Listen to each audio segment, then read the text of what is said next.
To review. Okay, welcome. My name is Annie Lindy Kugel. I use she, her pronouns, and I'm the Executive Director for the Community Services Network. It's great to have you here today for our Tuesday monthly learning session. We have a big list of presenters today, so I'm just going to go through the organizations and then I'll present the individuals as they come on for their session. So we have Community Warehouse, Oregon Citizens Utility Board, the City of Portland's Impact Reduction Program, the City of Portland's Shelter Services, and Portland Housing Bureau today with us. So super excited to have all of you here. And we will go ahead and kick off the session with Anna from the Community Warehouse. Thank you so much for being here.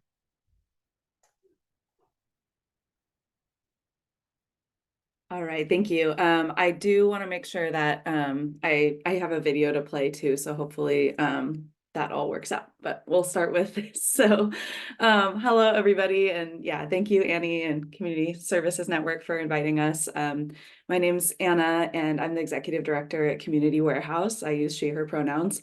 Normally when I would do a presentation like this to a group, in person, I'd have everyone raise their hands if they were familiar with Community Warehouse and had utilized the furniture bank before.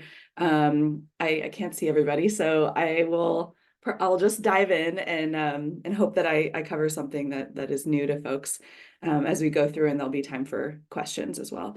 So just a little bit of background about us.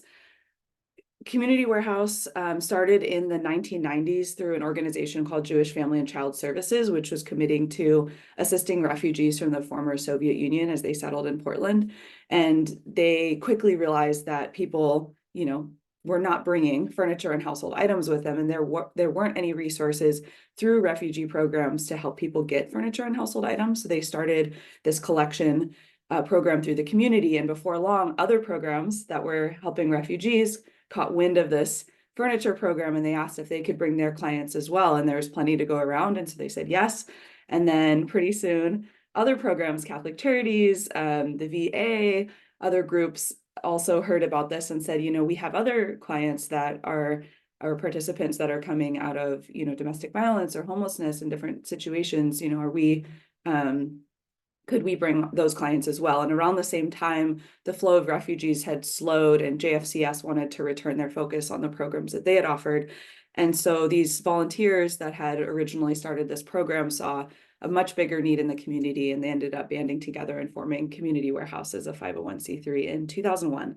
And so 22 years later, we're still the only resource in the Portland area that collects and redistributes donated household furnishings externally to partner agencies.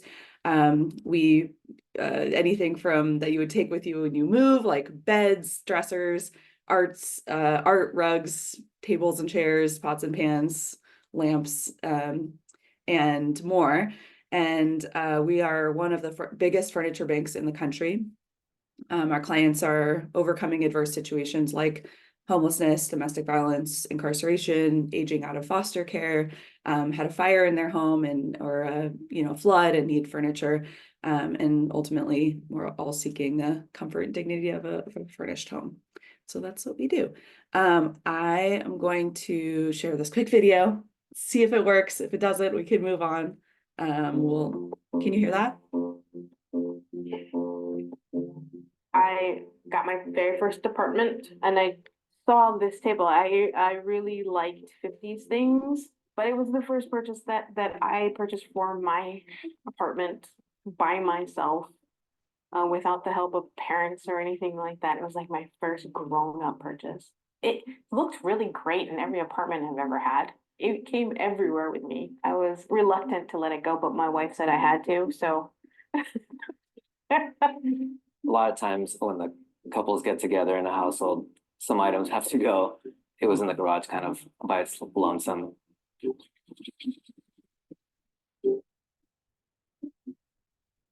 Community Warehouse is a vital part of our community.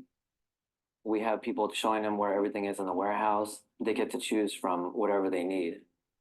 It's having a huge impact on people's lives, how they get to go about living and providing for not just themselves, but their family. I've done pickups where I actually pick up from our donors and they're excited that it's going to community warehouse. And I've actually delivered those same items to people in their homes.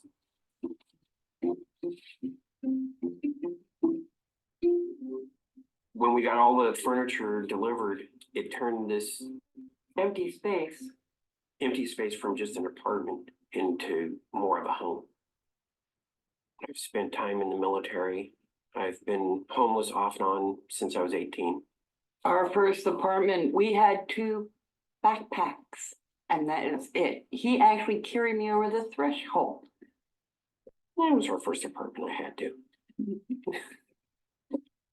Having this table allows us to have a meal together and connect. When I saw the table in the warehouse, it stood out to me because of my grandmother. I remembered her having a table similar to this. It was a place to gather and interact with family. If community warehouse didn't exist, we wouldn't have anywhere near What we have now. what we have now.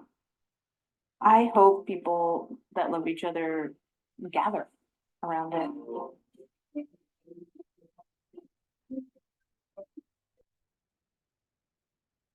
All right. Okay, I think I can do this. Nope. All right. Thank you for watching. That kind of helps show the connection between people and stuff that we get to do. So yeah, how it works is people in the community donate new or used furniture by dropping off at one of our now 3 warehouse locations in Portland, Tualatin, and Gresham, or scheduling a pickup with our team. And items that are donated are immediately available to clients. There's no waiting room or storage facility. It goes right on the floor. We typically see about a 0 to 48 hour turnaround with furniture and household items. So there's a great need, and it's moving very fast. And clients are referred. It's a referral basis. So if you are an agency that works with folks in transition or getting into housing, or who may need furniture at some point, you may refer clients to Community Warehouse. We see more like formal case managers at housing programs or government agencies, and we also accept referrals from school programs and teachers, the faith communities, hospitals and clinics, other organizations. And so typically we have an orientation process. I'll share more about that a bit later. And once folks take an orientation, they are eligible to make an appointment for their clients. So just going on to our scheduling software, don't have to contact us first, just look and see, all right, what's the next available appointment that works for us? And then either include our delivery service or an outside delivery service, or maybe you all have a truck. So that's just up to the resources that each agency has. And then you would either come to the furniture bank with your client or have a virtual appointment if that works better for folks, and attend on the call to help support. And then the client picks out either in person or virtually everything that they want and need for their home, and then it gets delivered. So we charge a $150 fee for the furniture bank access. All the furniture is free. It's not priced per item or anything like that. It's like the access fee covers all of that. So whether that it's a family of 1 or a family of 8, $150 flat fee. And then delivery through us is an additional $250. That's what our delivery provider, they charge us $230. So we basically break even on the program. And we're working really hard on hopefully landing a SHS contract with Multnomah County and Clackamas County this year, mirroring a contract we currently have with Washington County, which would waive all fees for SHS qualified clients. Ideally, we'd like to charge no fees if we were able to get public funding to fill that gap, but that's kind of the fee structure that we have now. We also, in terms of kind of raising money on our own, we have a store that sells a percentage of donated items that are vintage, collectible, specialty, and high value to the general public. And this is really a way for us to engage the community with an affordable furniture shopping experience that isn't through the furniture banks. and helps us really reuse more items and raise unrestricted funds to help cover our operating costs. We are kind of relaunching our online store. We had a flood in our Tualatin store, so it's currently closed, but we kind of moved everything over to the Portland store, and so that's open to come in person. And then there's this online store you can definitely check out. It's really great. Let's see. So furniture items, you can see some of the most requested items from families. When we get later in the presentation, I'm happy to answer any questions about, whether we would take something or not, or what kind of things that, you could refer our way. So we'll chat about that in a bit. These are our 3 locations. You may be familiar with these or not. I will say that we are actually in the process of selling our Tualatin warehouse and hopefully moving to Beaverton. We're looking at some places between Tigard, Beaverton, Aloha area. We've found that that would be a much more central location in Washington County for us to be located. Many of the folks we serve, most of the folks we serve are coming from Beaverton, Aloha, Hillsborough, Cornelius, Forest Grove area. And so that's where we want to be located. And Gresham currently is just accepting donations, but starting in July, we are hoping to launch for a full furniture bank services out there and start providing appointments, virtual and in person, hopefully starting in July. So that's very exciting news, and you're among the first to hear about that. So more to come on that. I don't need to get into this. I'll kind of skip it. It's not super relevant, but if you want to ask any questions about this, happy to go through it. Yeah, I mean, a little just about why we do this. We really stand in awe of our clients. They're folks who have faced some pretty unimaginable circumstances in many cases and still have the strength to get the help that they need to move forward in their lives. Folks who have survived homelessness and kept their family together, who've had the strength to leave a domestic violence situation, or have pulled themselves through, addiction or other challenges. And just, the least that we can do after they got this far is to say, we got your furniture. And that's really what we focus on. And also, we serve our partner agencies. Our goal is to get this process of getting furniture for your clients as absolutely easy and smooth as we possibly can. And so, we really appreciate and value deeply getting that feedback from folks about how we can improve and serve you and your participants better. Yeah, we've found that people are just more likely to stay in furnished homes. It maybe seems like a no-brainer, but the data backs it up as well. And surveys and interviews with former clients show that people are able to afford other things that they need, are living less in crisis mode, are feeling more inspired to give back to their community, and feel more connected to their family, to being able to bring people over to their home. It really affects people's positive outlook on their life and feeling really supported and valued. So it's very important.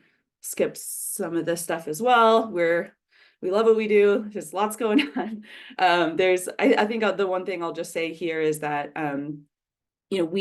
since Q4 2020 to Q4 2023, we've seen demand rise 240%. And we were already we were operating pretty closely to the need. So service wait times are out like up to 6 to 7 weeks at one of our furniture banks right now. And so this is why we are focused on expansion, adding more appointments. The need is just really, really high. So we are trying to communicate this to everybody that we can, letting folks know that we are booked pretty far out, that we need furniture, that we're doing our best to grow, to expand and meet the need that is out there. It's a very positive thing to communicate because people are getting housed and that's why they need furniture. So we're getting to see this positive side. And it's, there's a lot of challenges that go along with that. And we're doing our best to show up. So how you can help us. If your agency ever gets people calling like, hey, can we give you guys mattresses? Or, you know, pots and pans or dishes or things that you as an agency have trouble collecting and moving through, we're a great place to refer people. And you can also refer clients, like I mentioned. These are some of our upcoming orientations. If you go to our website, we have all the information for partner agencies to get signed up. And it really helps us if you sign up for our e-news and share our socials. The more people that learn about us, the more people can donate their furniture and refer folks to our services. So that really helps quite a bit. Okay, I didn't go through this as fast as I'd like to, but I'd love if there's any questions. I'd love to take them now, or you can just email me. I'll put it in the chat, and I can either answer it myself or get you to the right person who can. So I will stop talking now. Awesome. Thank you so much, Anna. Anna, could you do me a favor and repeat that expansion or the need quote? Was it 240% since Q Yes, of what year? 2020. 2020. Wow. Yep, Wow, that's huge. it is. Huge. It Yeah. is. Yeah, I Yeah. can only imagine how challenging too that must be to be able to keep up with that. Yes. Yeah, So- it really is. I think, you know, just because we're really the only furniture bank provider in the region that's offering services to other partners. Many of our agencies, as you all know, there's been this, you know, ramp up of need around housing and housing services. And if, you know, 50 of our partner agencies increase their services by 5%, that's all going to hit us. And so that's really what we're seeing. So yeah, it's there really is quite a need for this. And I think a lot of just people in the general public are not really aware that I think people just imagine that when people are getting into housing that there's furniture or the place is furnished, and that just isn't the case. And so there's this like expectation that this will happen, but there haven't been really resources to make sure that it does. So we're trying to do a lot of advocacy and show up and say, hey, you know, this is really important. We're going to put, you know, all this work from potentially like street outreach to shelter to, you know, permanent housing, and we're not going to, you know, set it up for people. Like that's not right. And so, you know, how do we make sure we're thinking through the whole picture? Yeah, so yeah. Well, that's huge. And it's also really, you know, helpful to know those numbers too and be able to communicate that to community when donating as well. So I know that my time is up, so I can answer all the questions that you folks are putting in the chat. I will just go through that and do that well today. So that could be a great way to get questions my way. Thank you. perfect. All right. So that will be great. If you can answer those in the chat directly, that would be awesome. And thank you so much again, Anna, for sharing that and for the amazing work that you and your team do. Just really appreciate you. So, Thanks, everybody. awesome. Thank you. Awesome. All right. And just so everyone knows, I will be sharing the slides afterwards in a follow-up email. So know that that's coming. And if you have joined us, and I forgot to say this at the beginning, I'm sorry, feel free to put your name and agency in the chat. That way we know who is here. It's great to see your faces, but if you can't turn on your screen, that's fine too. But if you just want to let us know who's there, that's great. I do have one quick question. Are we not able to in the chat respond like directly to commenters, like the reply function? You should be able to. I'm having some weird issue. Like I can't see, I can see faces, but I can't see, there says 0 joined when I know there's 60 Wow. participants. So, Okay, no, I'll just at people and respond to their questions. okay. Yeah. Okay. Sorry about that. I don't know what's going on, but it's been a little clunky since I joined this morning. So we'll try and iron that out. But thank you. Either way, we will get responses. I'll keep the notes too, just in case. Okay. Thank you. Awesome. Okay, next up, we have Charlotte from the Oregon Citizens Utility Board. Charlotte, welcome. I know I saw you earlier. There you are. Awesome. Thanks so much for being here. Yeah. Oops. Thank you for having me. Let me just share my screen real quick. Let's see. Is that sharing okay? Yeah. Great. Okay, let's get to the start of this. Great. So, hi everyone. My name is Charlotte Schaff. I am the Outreach and Communications Director at Oregon Citizens Utility Board. So Oregon Citizens Utility Board, or CUB, is an independent statewide nonprofit, and we advocate for residential utility customers. So for almost 40 years, we have worked to help keep Oregon's utilities affordable, accessible, reliable, and clean. One fun fact about CUB is that this is our 40-year anniversary, so we've been doing this for quite a while, and we were originally funded by a ballot initiative back in 1984. We really were started because Oregonians wanted an advocate in the face of corporate utility interests. So our team is made up of analysts, organizers, advocates, lawyers, really a lot of experts who are able to go up against utility companies and fight for people like you and me. Before we were founded, so back in the 80s, Oregon households didn't really have any representation or power or say in their utilities. And there was a really big problem where utility CEOs had a huge amount of power. They were able to write laws. They became the regulators. They ended up in the legislature. And there's really just this revolving door where, consumers didn't have much say, and the utilities had this huge amount of power to just continue to increase bills. So we had higher bills, more pollution, and very few consumer protections. So in 1984, CUB was founded by voters to create an independent nonprofit with no state funding, but that represented the interests of utility consumers. So we represent customers of the for-profit utilities in Oregon. So that's Portland General Electric, Pacific Power, Idaho Power on the electric side, and then Northwest Natural, Avista, and Cascade on the gas side. We really believe that all Oregonians deserve access to the utilities that help them thrive.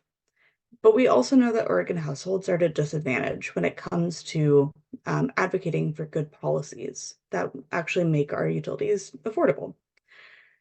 We have a really big imbalance of power. Utility policy tends to favor corporate interests over household interests, and that really creates a lot of inequities in our communities.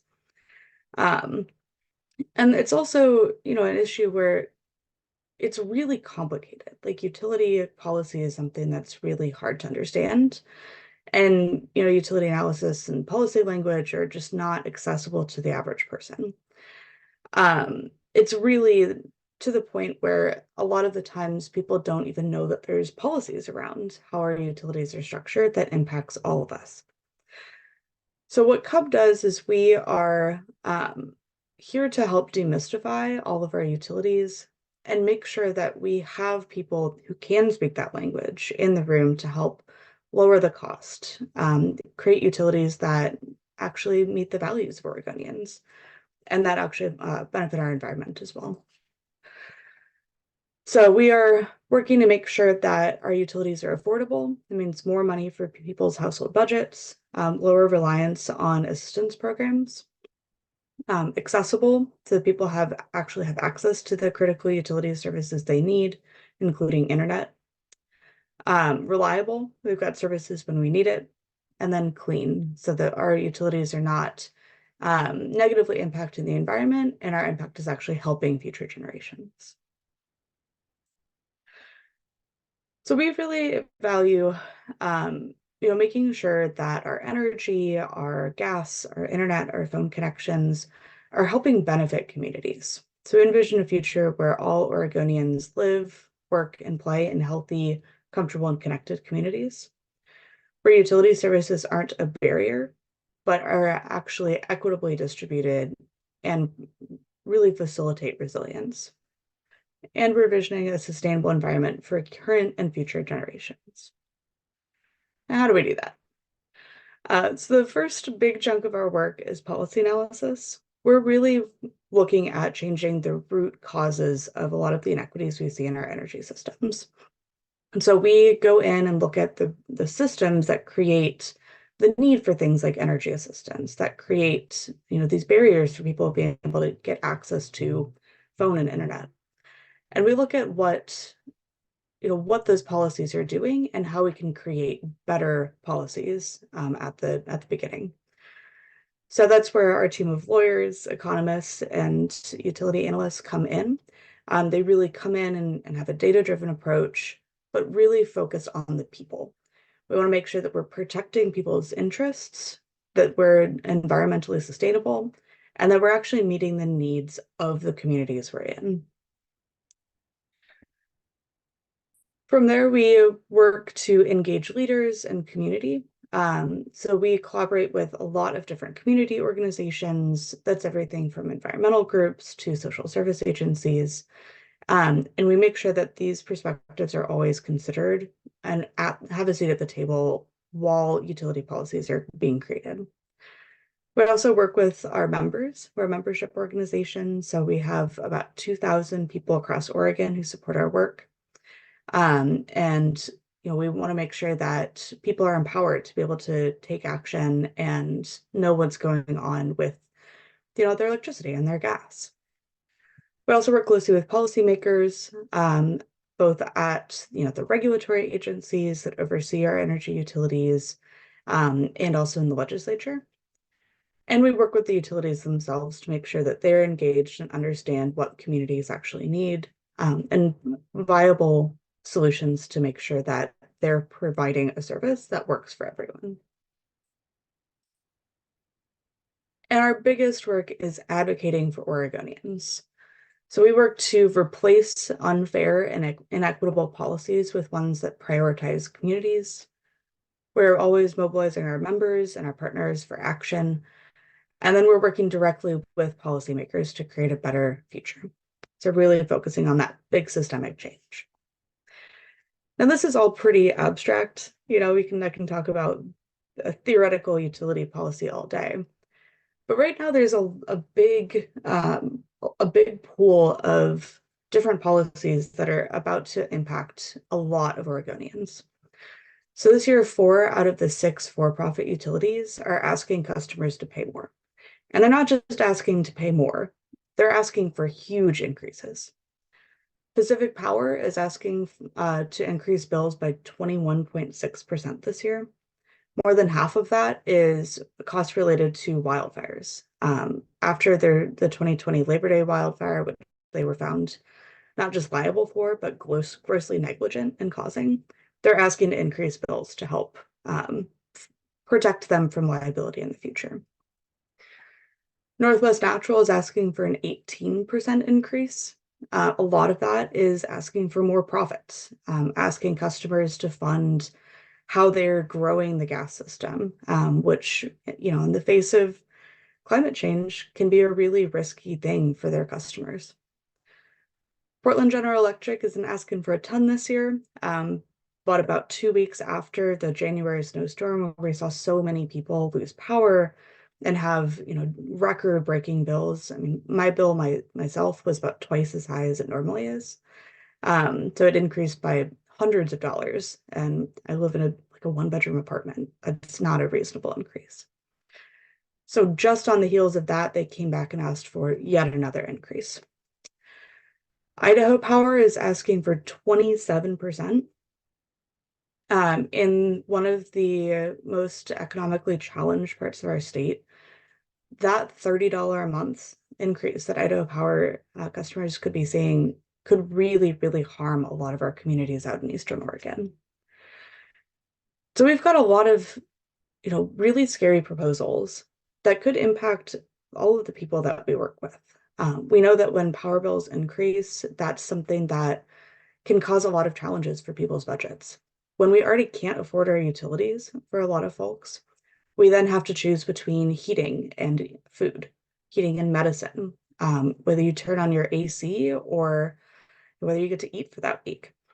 There's a lot of really big health implications too, because if we're not able to use our heating, if we're not able to use our cooling, if you have medical devices and you're not able to afford your electricity, that can cause cascading issues across your life.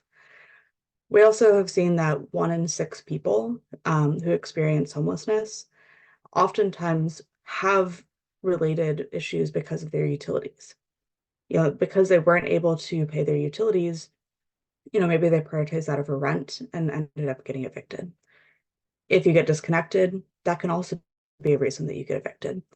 So these big, policy changes, how much people are paying, what they're paying for, can have a really big cascading impact across everyone's lives. So we're definitely not being quiet about this. So what we're doing this year is really working to make sure that people have a voice. People are able to get involved and tell regulators that we can't afford this. And CUB is going a step bigger and really stepping in at a systemic level and calling for a cap on utility rate increases. So this is similar to the rent increase cap that we saw proposed a few years ago that passed. So we're asking for a 10% cap or a 7% plus inflation, whichever is lower.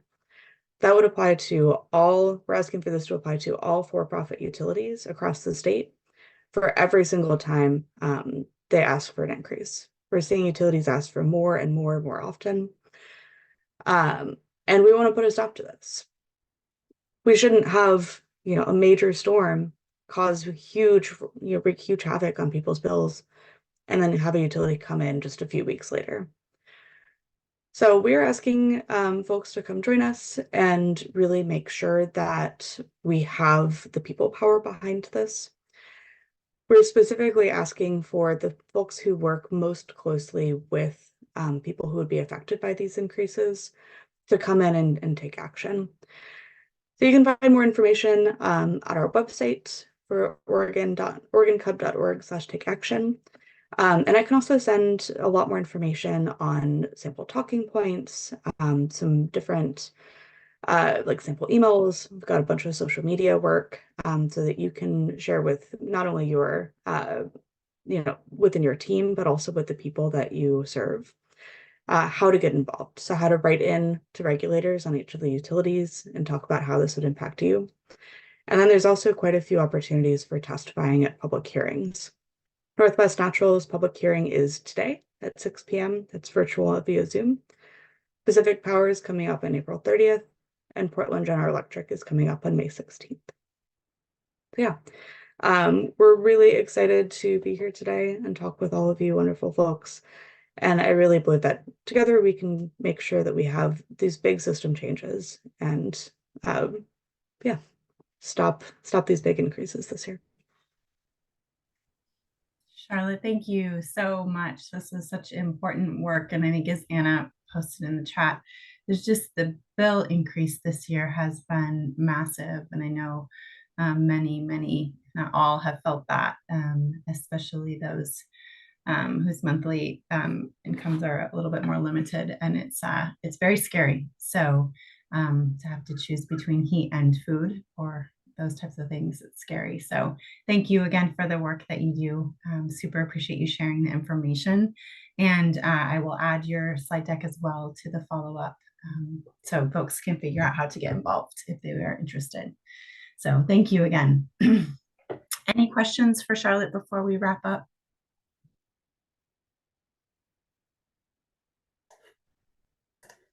Okay.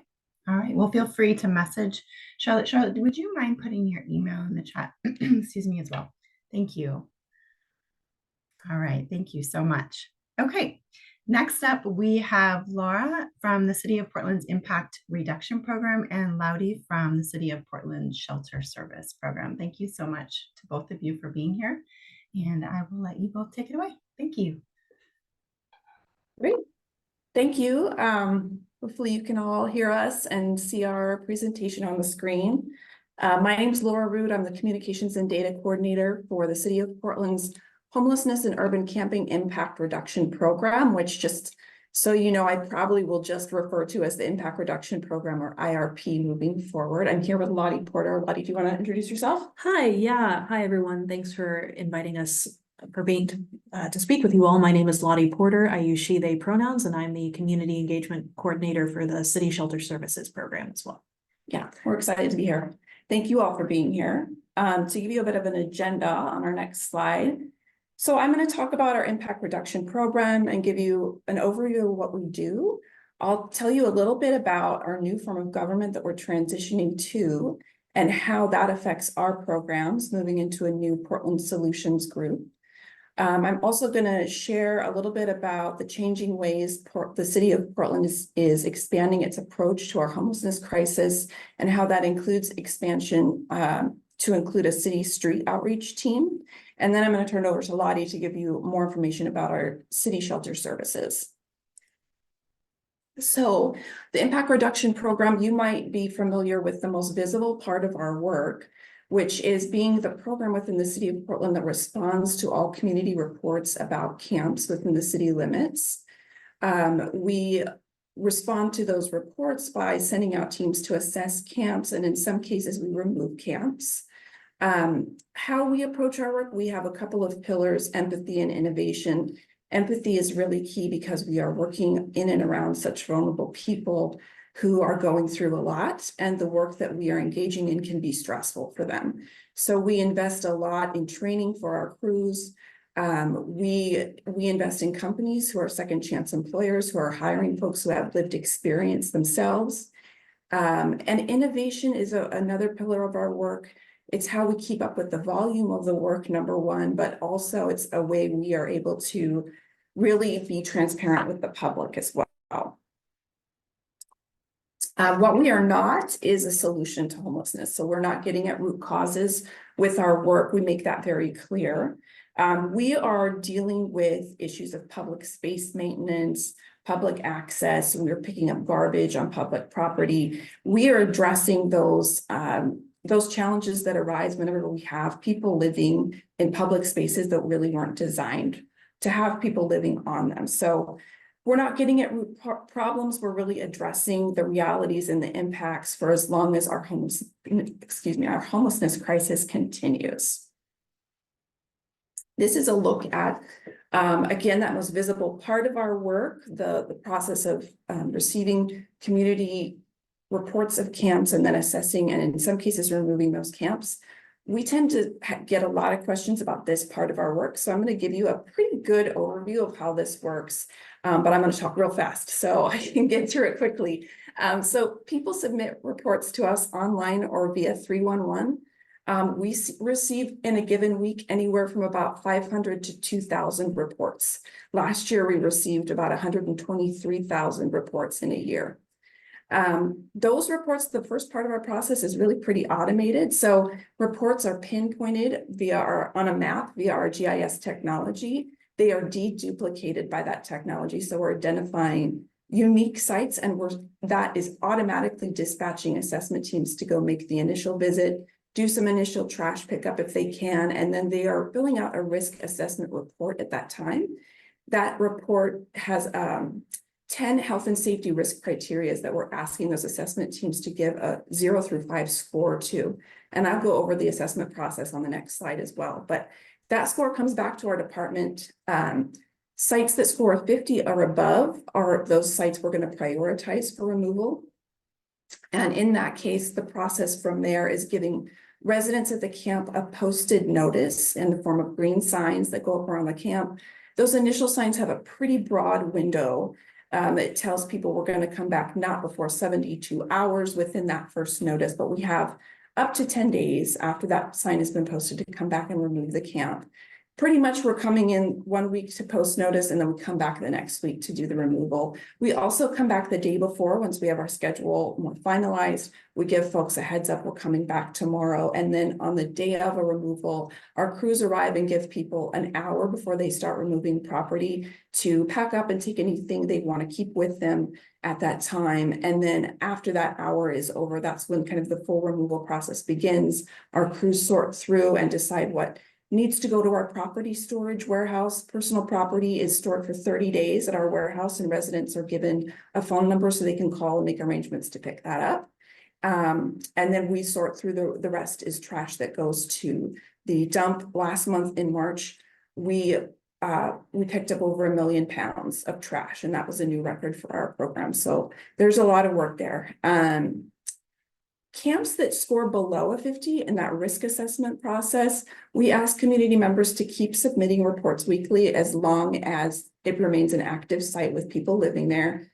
We will every week send out a new assessment team. They'll do an initial round of garbage pickup and they'll fill out a new risk assessment score each time. So if things were to change at the camp and if conditions and health and safety risks were to increase, the site could potentially score that 50+ score that would qualify it for removal in the future.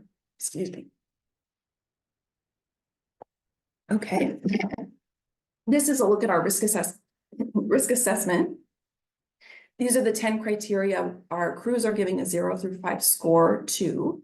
Some of these are weighted, so that's how you could potentially get a 0 through 100 total score. We are basing our decision to remove camps on this report.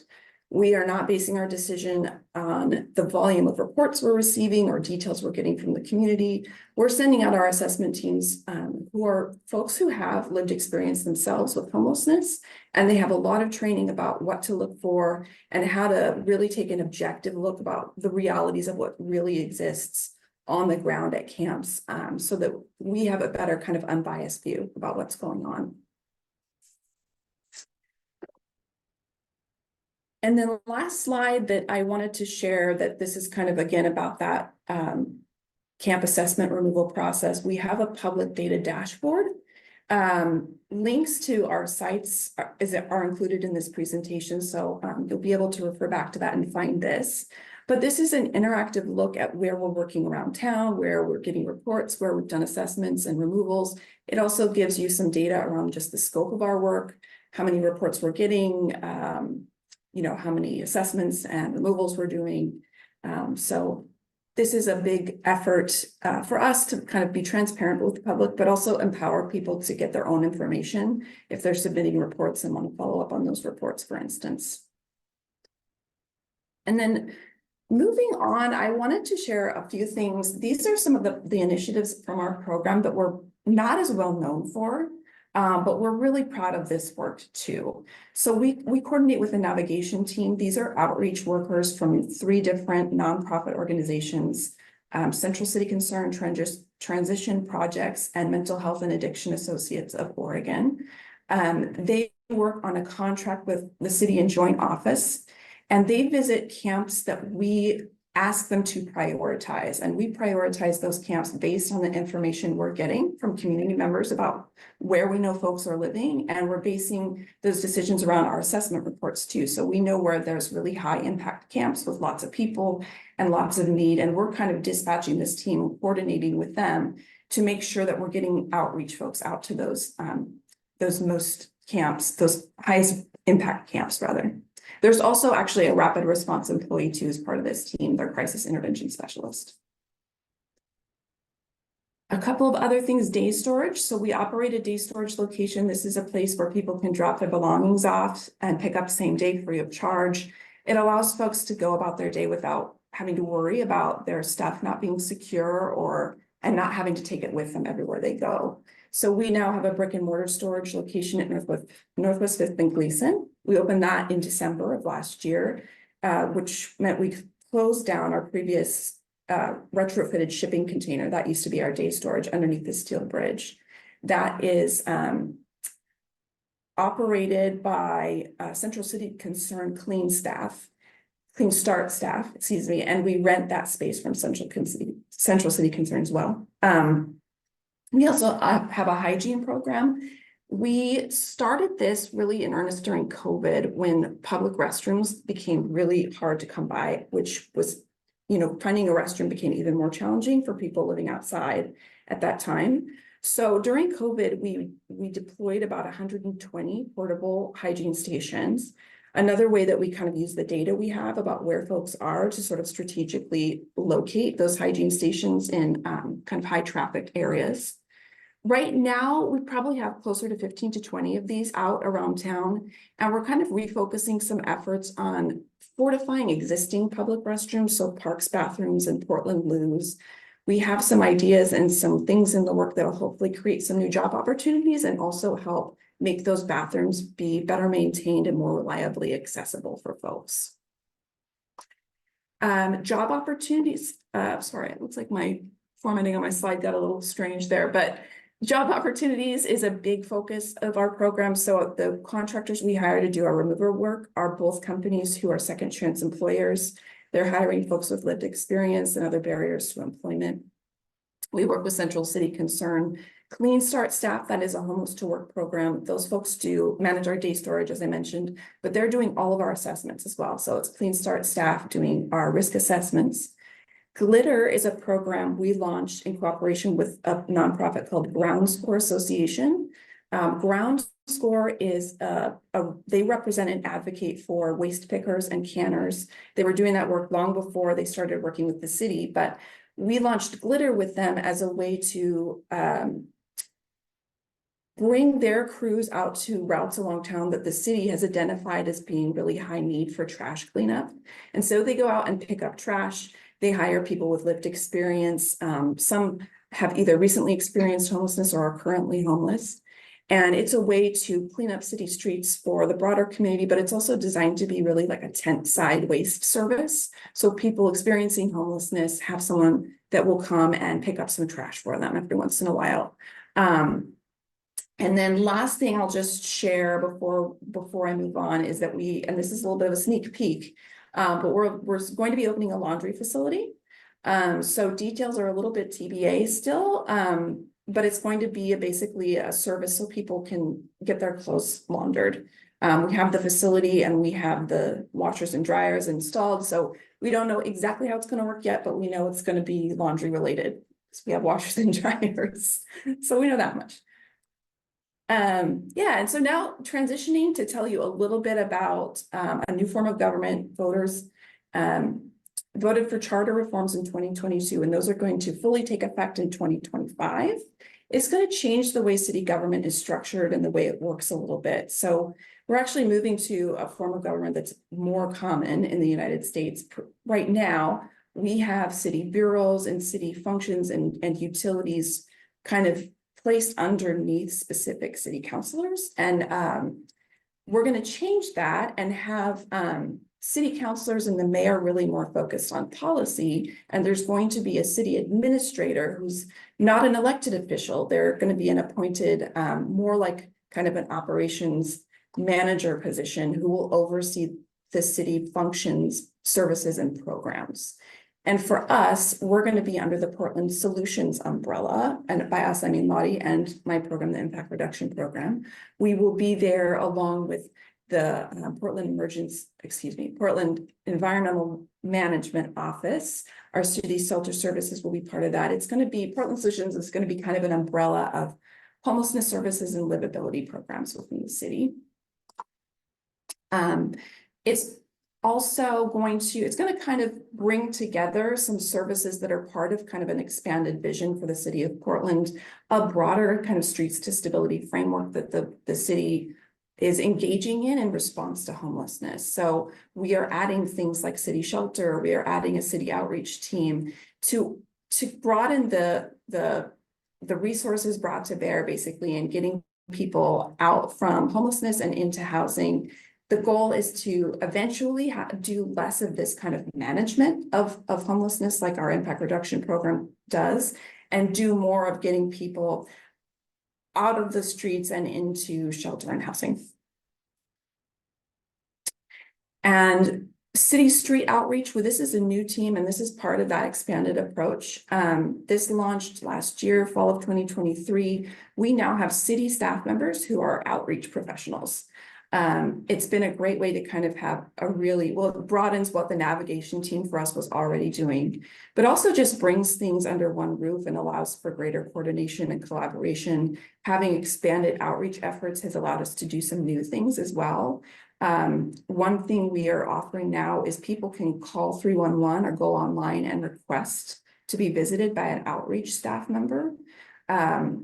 So homeless people can do that for themselves, or people can do that for houseless residents who want those services. They can do it on their behalf.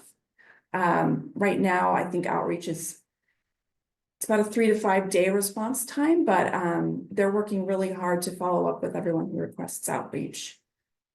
Shelter services is another part of that expanded portfolio from the city, and I'm going to turn it to Lottie to talk more about that. Yeah, thank you, Laura. So, hi everyone again, my name is Lottie. So as Laura mentioned, I am part of the City Shelter Services Program, and I'm here to chat about the new temporary interim shelters that the city is building as part of that expanded continuum of services provided for our city and for our unhoused neighbors. So, as we all know, there is a huge humanitarian crisis happening in Portland in regards to our houselessness crisis. Since the original emergency declaration was declared in 2015, we've only just seen our population of unhoused neighbors continue to rise exponentially. And when my program originally started under Commissioner Dan Ryan as the Safe Rest Village initiative, he kind of saw it as usually these kinds of responses, the building shelters, the running of shelters, anything related to social services is run through the county. But due to just the amount of impact we're experiencing here in Portland, we as a city have an obligation to respond and respond to the need in that population as much as the rest of the work that we do here at the city. This is due in part to the amount of deaths we're seeing in the population, the amount of resources that we learned were necessary, especially during COVID. And, that need has just continued to expand. So our program continues to do so as well. So this is a map I like to show folks in regards to the context of what we're responding to and why we decided to grow a program as we did. So before 2015, most of our shelters in Multnomah County were located in almost exclusively downtown Portland. And this meant that there was a disproportionate amount of unhoused folks living in the area, and also those who lived elsewhere were not receiving the services that they were entitled to and need. Currently, as you can see in the map of 2024, resources are now being offered all across the city. This is a map of all types of shelters, outdoor shelters included, which is what we run. But we are just continuing to we just want to continue to grow the amount of services to match the demand that we're currently seeing outside. So what is our particular shelter model? So we run what we like to call temporary alternative outdoor shelters. We run basically, we have a bunch of tiny homes or pods that are outside, and they all have a locking door. Each pod also has air conditioning, heat, and electricity. So folks during emergency weather conditions can stay in their unit most of the time. We also have hygiene services on site. So all shelters have basically a big Connex box which has bathrooms, flushing toilets, and shower stalls. There is also laundry facilities located within those units as well. There's also internet provided on site, and then general wraparound services. So case managers are providing housing coordinators, behavioral health specialists, anything that a person experiencing houselessness might need to identify their barriers to a more stable living situation. And we also do allow pets and couples to get as many different types of people as we can into shelter for services. So where is our program now? When we originally started back in 2021, Commissioner Ryan envisioned us as having 6 sites. We did end up building all 6 of those sites, and now we're continuing to expand. Our program is merging with the Mayor's Temporary Alternative Shelter Site program. So Clinton Triangle is under our portfolio now. We are in the process of expanding the Reedway Safe Rest Village from 60 units to 120 units, and the Multnomah Safe Rest Village from 35 units to 100 units. And we are also early in the process of developing a site in North Portland called North Portland Road, which will have 70 RV spots and 90 shelter units. Additionally, we also run the only RV specified shelter within the city limits right now. The Sunderland RV Safe Park.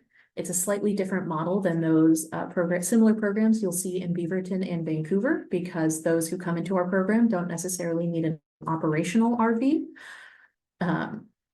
Generally, so the folks that we work with partner-wise on these shelters, so All Good Northwest runs Queer Affinity Village and BIPOC Village and Multnomah Safe Rest Village. Cultivate Initiatives runs Menlo Park Safe Rest Village. The Salvation Army runs Sunderland RV Safe Park, and Urban Alchemy runs Clinton Triangle, Peninsula and Crossing and Reedway Safe Rest Village. And eventually they will also run the 2 new sites that I mentioned. And additionally, the other thing I want to highlight, not on this map, is our team is taking over the management of the River District Navigation Center in the Pearl District. So for those who are interested in our referral process, as Laura mentioned, referrals are provided by our outreach team at this time. The culturally specific villages that I mentioned previously, Queer Affinity and BIPOC, they have a separate referral system because those programs predate our program. They were built during COVID as an emergency response and were originally self-managed before their management transitioned over to Alden Northwest.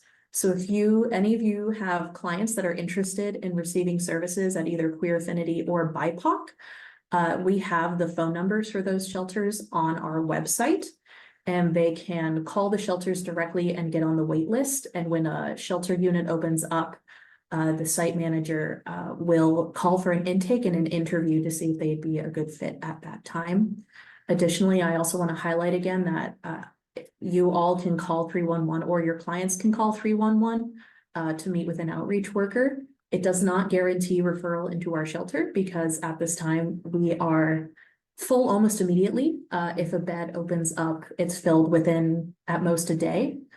So that's for most of our beds. However, we also work with transition projects about who coordinates the navigation team on providing referrals as well.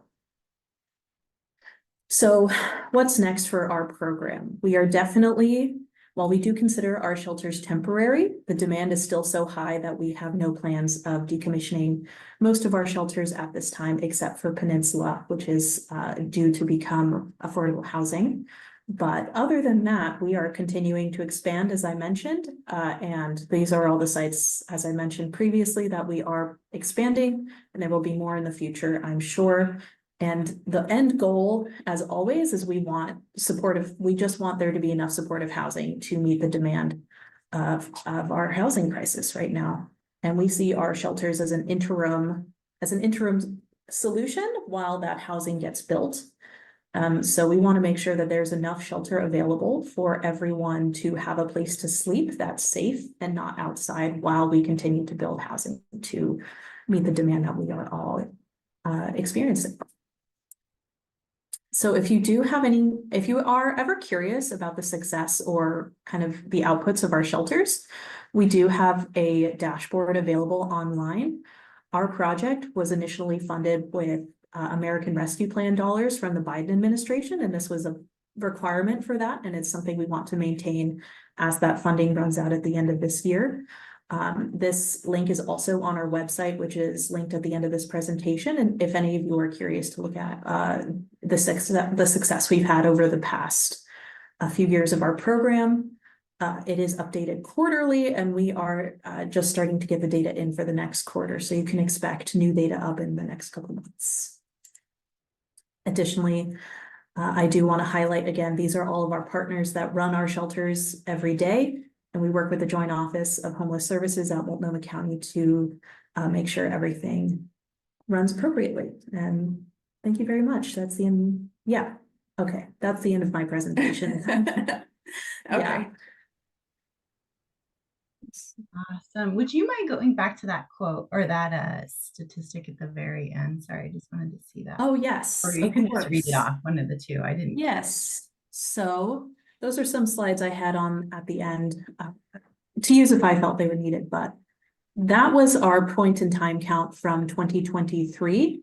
For those of you who don't know, the point in time count is essentially a census for the unhoused folks within every county. It is required by HUD to do so every year.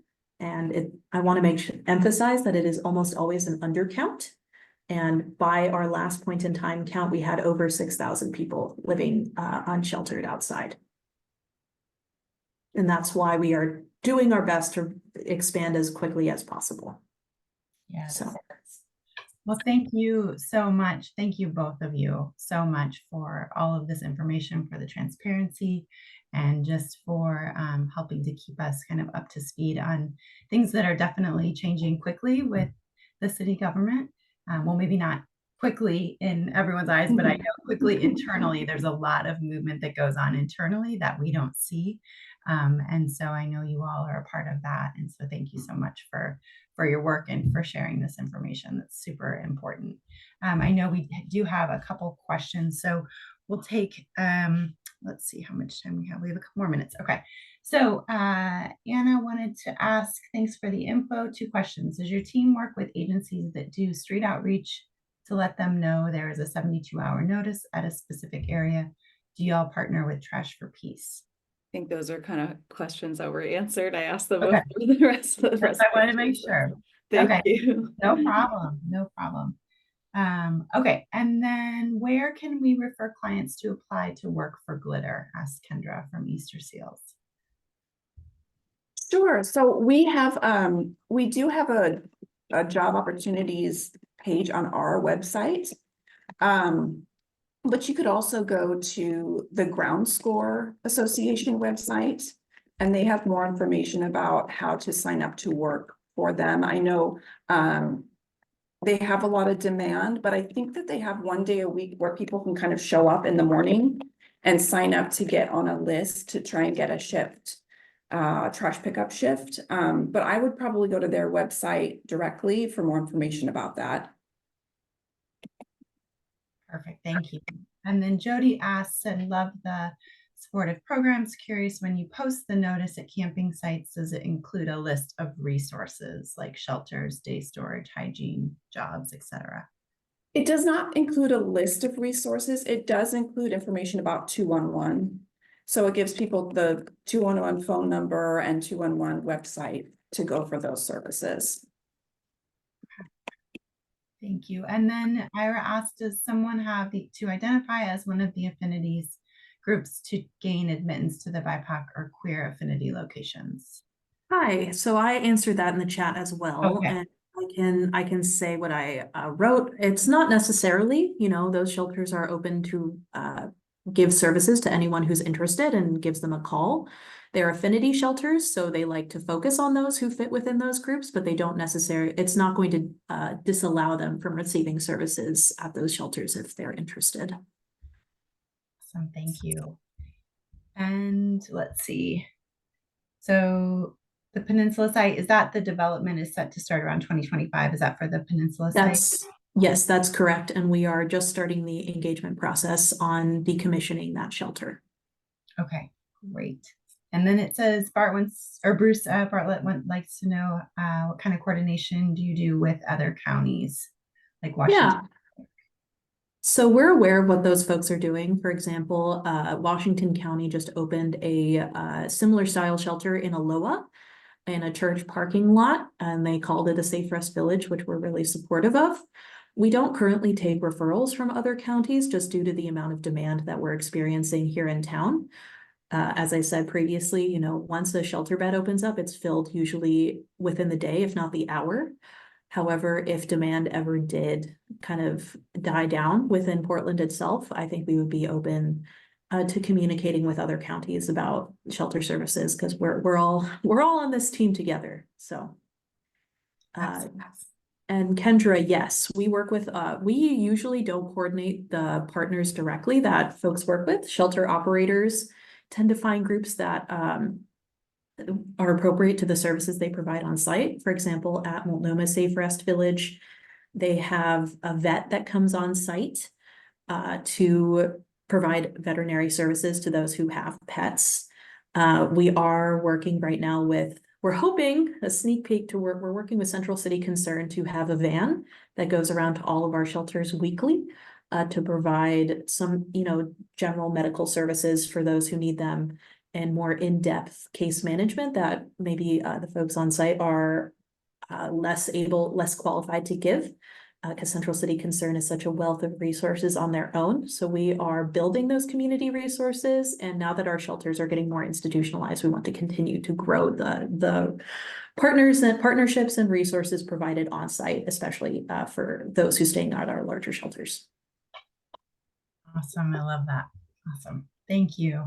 Okay, so we are at time. So if you have any other questions for Laura or Laudy, please feel free to message them. Would it be possible to put your emails in the chat if you haven't already? Yes. And then, of course, the links are in the slide deck that I will send out afterwards, so you'll have those. And just thank you both so much for the work you do and for the information you share. Thank you. Thanks, Annie. Thanks, Appreciate it. Absolutely. Okay, and last but not least, we have the Portland Housing Bureau. We have Ira, Justin, and Davisha. Welcome. Thank you so much for being here. And I think I saw Gwen as well, but I'm not sure. And I'm not sure which order the three of you would like to present. Good morning. Let me share my screen and then we'll we have a presentation for you. Great, thank you.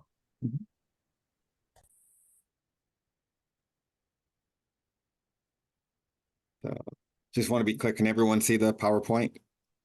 Yes, awesome. So my name's Ira Bailey. I'm with Portland Housing Bureau, or PHB as we like to be called, for the city of Portland.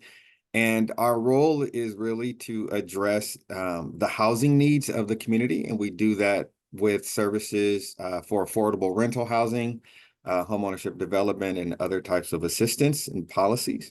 So today we will have kind of a three-part presentation talking a little bit about each of the things that we're working on.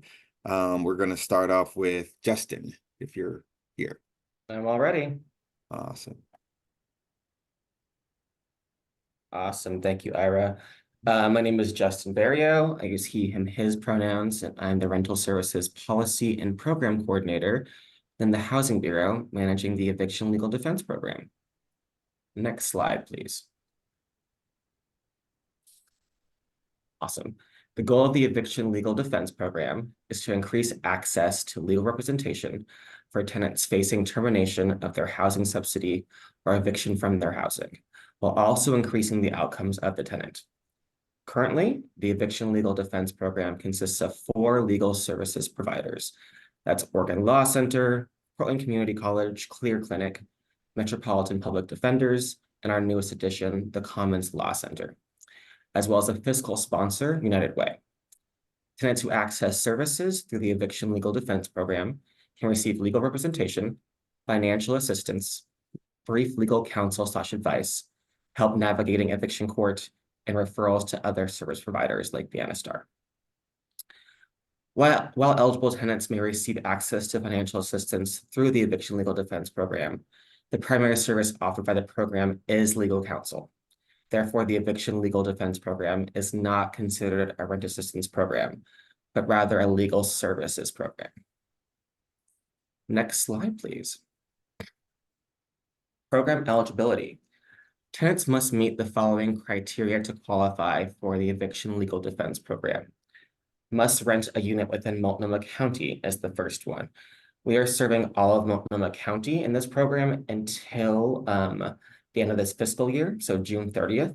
And then beginning on July 1st, we will scale back and only serve the city of Portland again.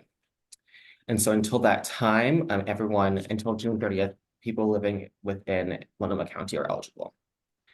Must be low income, and so we do 65% AMI, and the new for that rate in the Portland, Vancouver, Hillsborough area, 65% AMI for a family of 4 is $76,700, and must be facing an eviction when one of the following applies. So they have received a termination notice that has not yet been filed in court. They've received a notice about the pending loss of their housing subsidy, or they have an eviction court case. So if one of these 3 criteria, if all of these 3 criteria are met, they will be eligible for the Eviction Legal Defense Program. Next slide, please, Aaron. And how do you access the program? So Oregon Law Center acts as our main point of contact, main point of entry, into the program. And so an individual can either call this number or email there at the evictiondefense@oregonlawcenter.org. Once they are in contact with the Oregon Law Center, they're more than likely to be referred to either PCC or MPD. But if they have a defensible case, which means a non-payment case, a case other than a non-payment case, then Oregon Law Center will actually represent them themselves. We are working on our access points in this program as well. And so The Commons Law Center works strictly within Multnomah County Courthouse, showing up on first appearances to catch those tenants who did not access this program beforehand. And so they also have access to financial assistance within the courtroom to catch those clients. And I believe that's all I have. Thank you.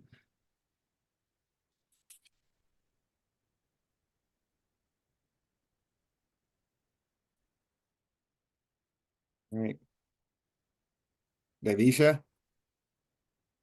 Gordon is our policy and program coordinator for what we call our PHB preference policy. She will present and tell you all about it. Thank you, Ira. Hi, everybody. Thank you for inviting PHB staff to the monthly learning session. It's a pleasure to learn and to share. As Ira stated, my name is Ivisha. I'm the housing program coordinator for the Northeast Housing Strategies Preference Policy. Next slide, please.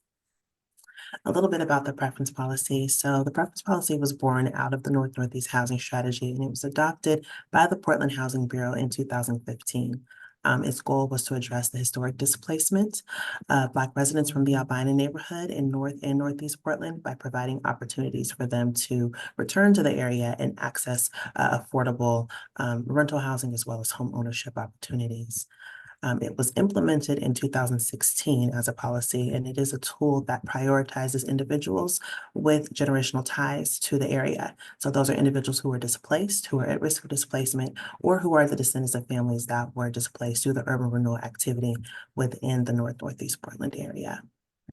The tool was designed to ensure that those families were prioritized for developments that are sponsored by the city. Next slide, please.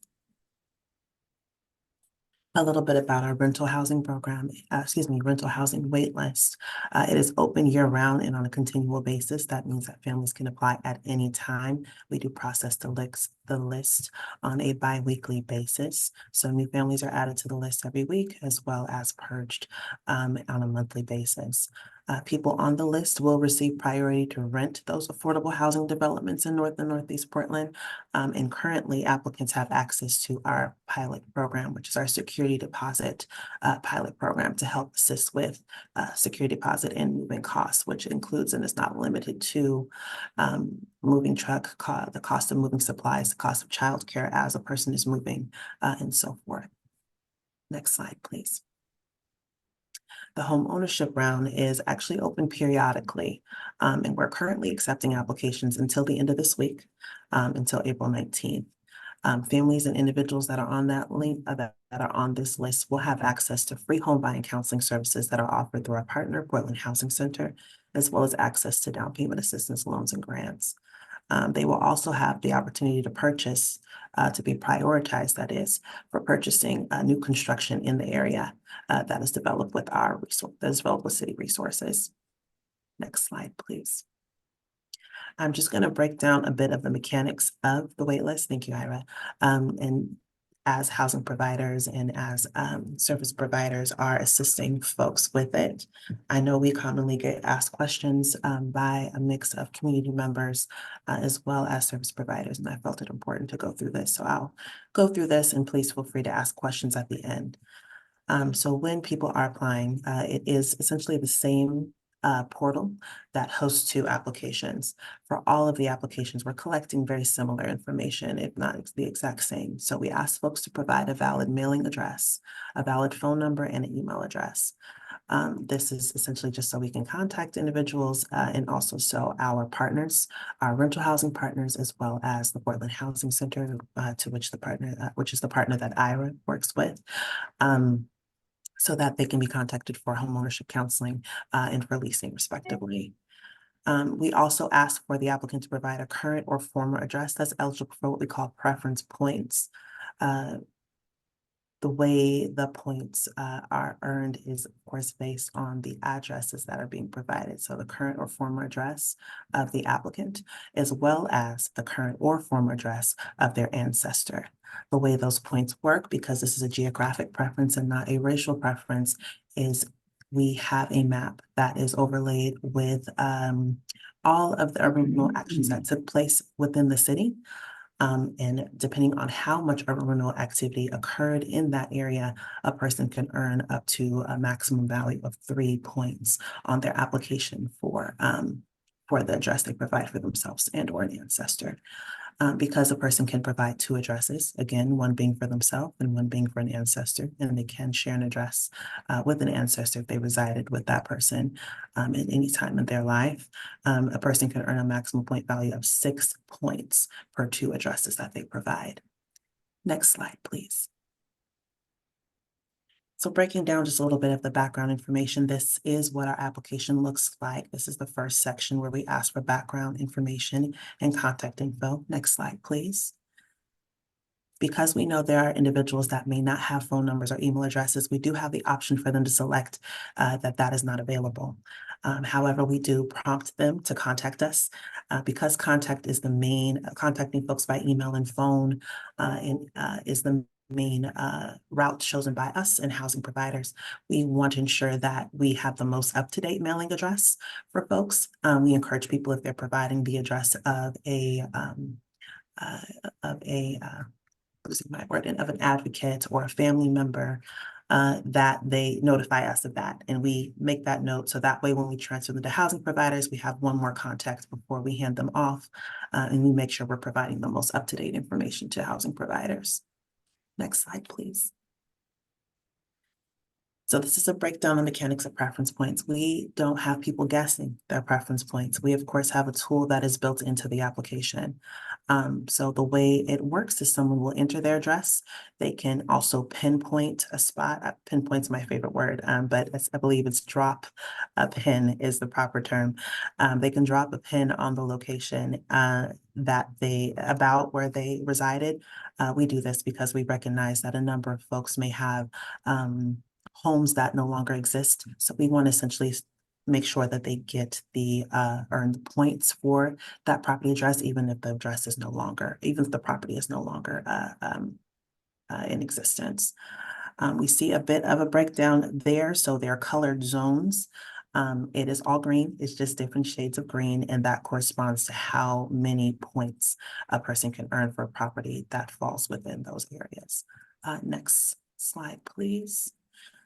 Just a reminder, people can enter multiple addresses. The point is to get the most amount of points that you can for your household that you are tied to in efforts to prioritize you for those opportunities. So the points directly correspond with how high or how low a person is on the waiting list. And then we'll break down another category preference that we also consider. We encourage people to provide an address.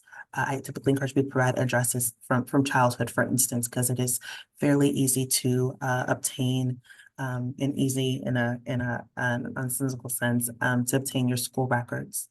And it is easy also to use that as verification when we ask for it later. It's the most streamlined process that we recommend for folks with a history in North and Northeast Portland. Next slide, please.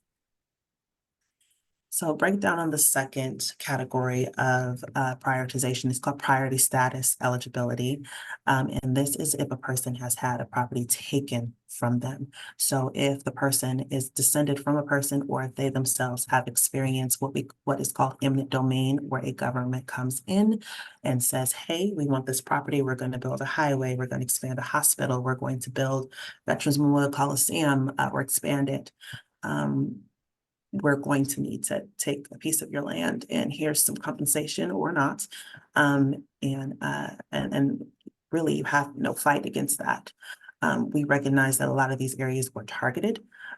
So we wanted to ensure that those individuals who were harmed by these urban renewal actions were at the very top of the list. So that is why we have it called priority status eligibility, formerly known as eminent domain status.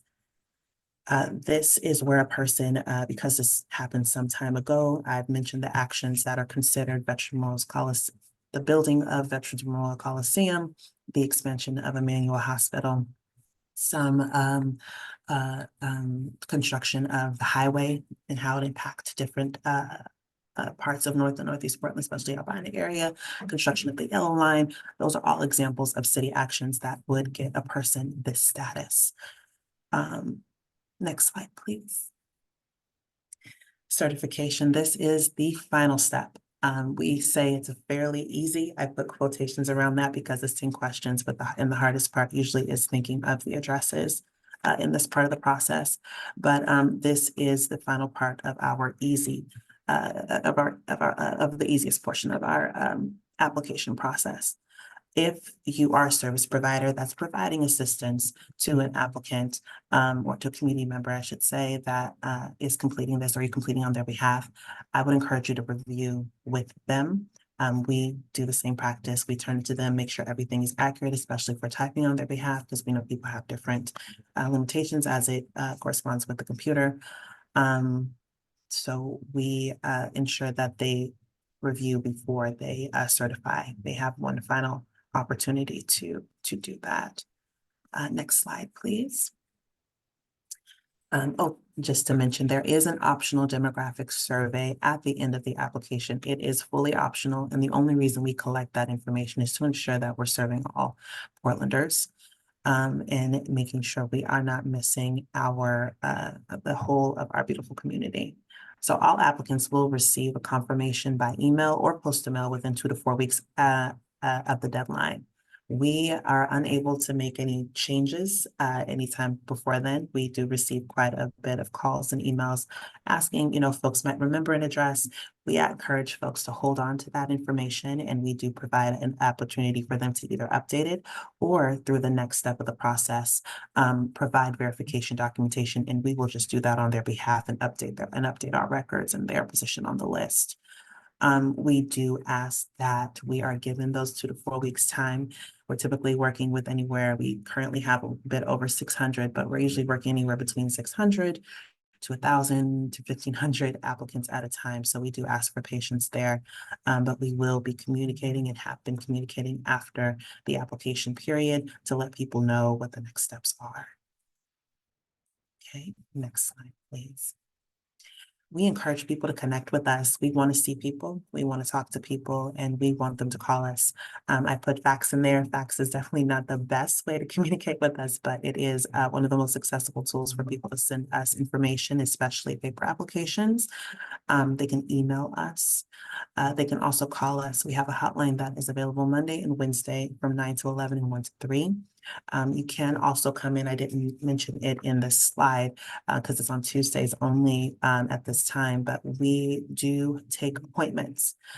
We like to meet with people. Now, our downtown office is not the most convenient place to park or to if the person is driving, but it is very close to bus and max lines. We do and will see people starting as early as 8 all the way to 5. So we want people to come in and see us and get the assistance that they need, even if it's just a question. Next slide.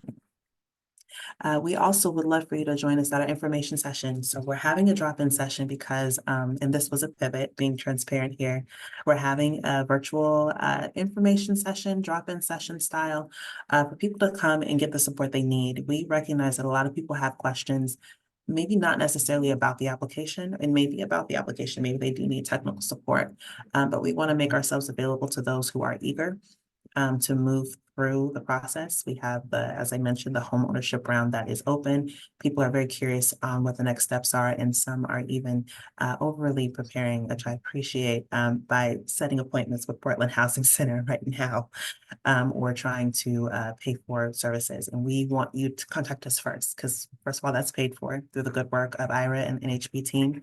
And Portland Housing Center, we want to make sure we get you linked to the right resources and that you are taking the right steps in the process to ensure that you're getting that down payment assistance loan, grants, purchasing new construction, which earliest one will start, I believe, in 2026. So we encourage you as service providers, community members, to come drop in and ask us some questions. We have those on Wednesday, April 17th at 6:30 to 7:30.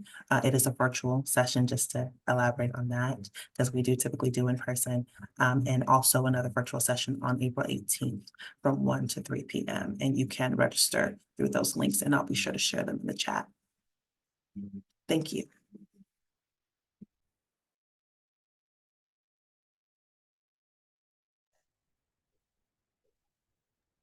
Thanks, Davisha. Again, my name's Ira Bailey, and I know we're short on time, so I'll try to get through this. If you do have questions, please feel free to put them in the chat or ask them. So I am a housing coordinator and contract manager for the Housing Bureau. And what we do is we partner with different community organizations for them to be able to provide counseling and education services to first-time home buyers. The education being what is the process of homeownership as far as meeting a lender, realtor, and all of those steps.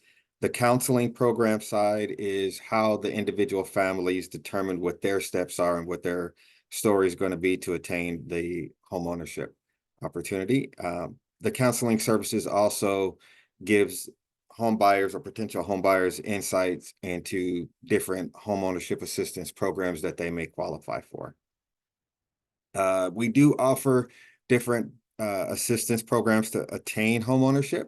So we have a down payment assistance loan to help families buy within the city of Portland. Those awards can go up to $80,000 for traditional buyers. And then for participants of the preference policy, those assistance dollars can actually go up to $100,000. And we are working to see if we can actually increase that to $150,000 for first-time home buyers. There's also subsidized new construction loans or new construction homes. These homes will not come with down payment assistance. However, they will be affordably priced, requiring only about a $500 down payment from the homeowner. And these will be 2-3 bedroom townhomes of that kind of sort of development. And then we have, to help people stay in their homes, we have a home repair loan. And I do want to say on both of the loan programs, the down payment assistance loan, as well as the home repair loan, these are silent seconds. And so what that means is that there is no payment, there is no interest, and they are also forgivable. So with the down payment assistance loan, if a person stays in the house within, for 15 years, half of the amount that they borrowed is forgiven. And then about 3% is forgiven every year after that. And then at the end of 30 years, the entire amount is forgiven. No tax penalties on that. With the home repair loan, if they stay in the home for 15 years, that loan is forgiven as well. And currently that is up to $40,000 per household.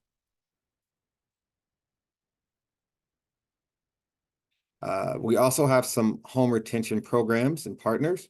So we have a home ownership asset preservation program that is hosted by and the Commons Law Center.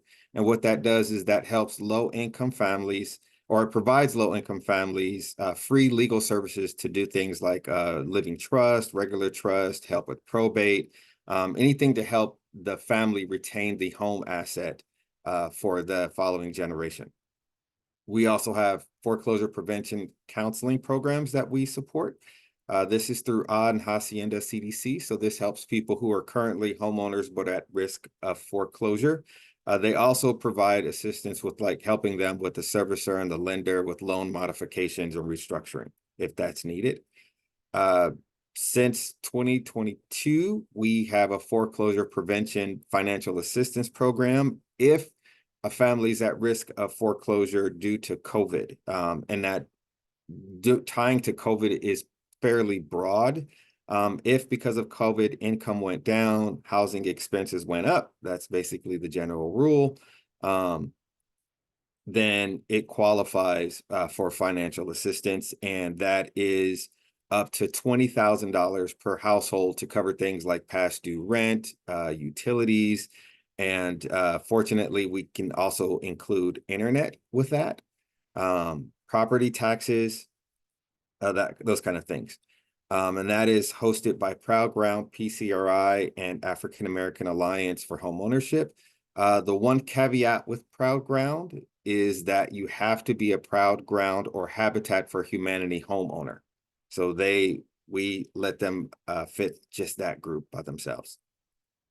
And then we also have home repair grants. And so these are funded through our community partners, such as Unlimited Choices, REACH, CDC, PCRI, Latino Network, Community Energy Project, NEA, and Rebuilding Together. And these grants are up to $5,000 for like small home repairs. and do not have to be repaid at all by the homeowner. Oh, sorry. I know we're short of time. Sorry for going over the hour, but I am open or free for questions, or we are open and free for questions. It is no problem. This information is so, so important. So thank you so much for sharing that. Yes, I'm happy to stay on and keep it open for a little bit. If folks have questions, feel free to ask away. And also, if all three of you wouldn't mind putting your email in the chat so folks could message you directly, that would be great too. I will add that to the follow-up. Does anyone have any questions for Davisha, Justin, or Ira?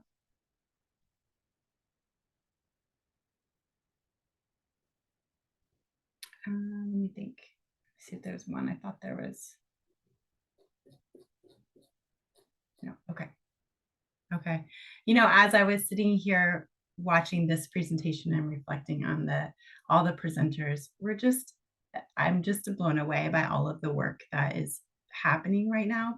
And it feels a little bit like it's behind the scenes, even though I know for each of you it's not behind the scenes. It's very much what you do day in and day out. So I just wanted to give a huge shout out to all of you and just thank you so much for sharing this important information today and for the work that each and every one of you do, because it really is in the collective that change can happen. So just wanted to touch on that and just say thank you. And it looks like there is one question. June wanted to know what the requirements are to qualify. It looks like Davisha asked which wait list you're referring to, June.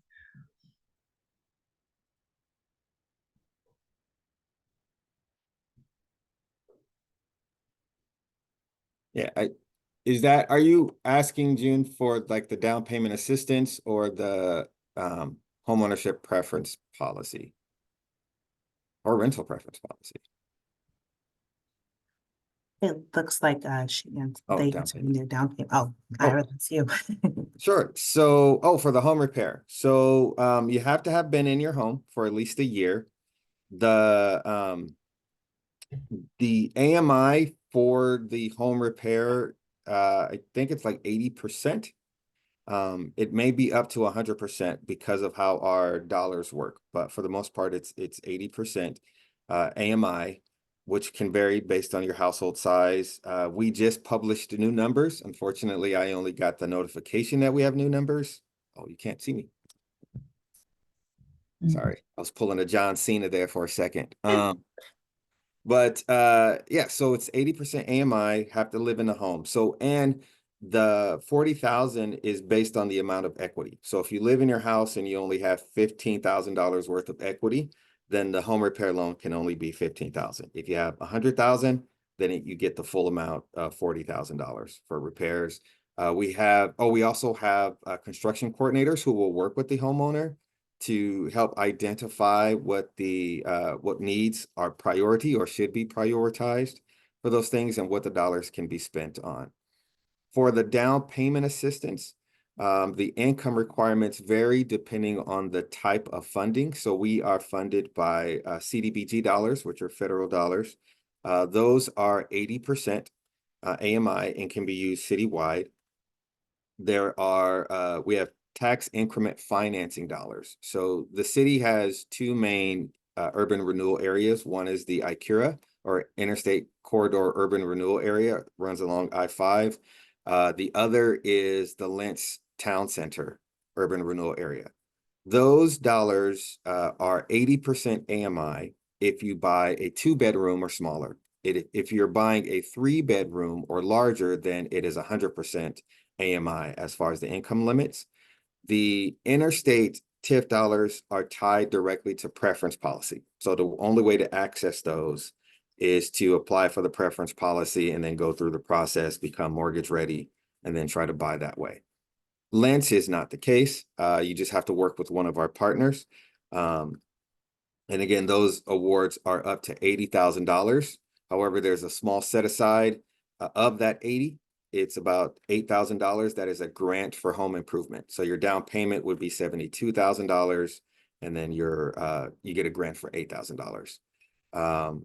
And then the other side to it is with those dollars, you have to buy where they come from. So if you're getting a Lentz TIF decal, you have to buy in Lentz. You can't use it citywide. And then just being a first-time home buyer and being able to qualify for a first mortgage, really, those are the main requirements.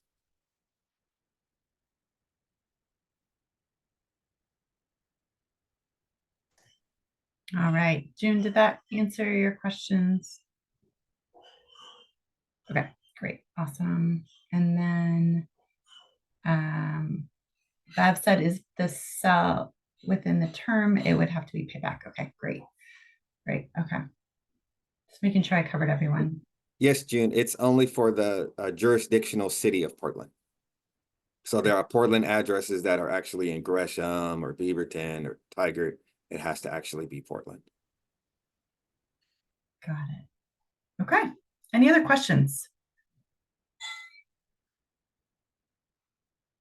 Okay, awesome. Awesome. Well, thank you everyone so much. Super appreciate all of you. And I hope that you have a great rest of your Tuesday. And just thanks again for all the work that you do. All right. Thank you. Thanks so much. Take care. Have a great day.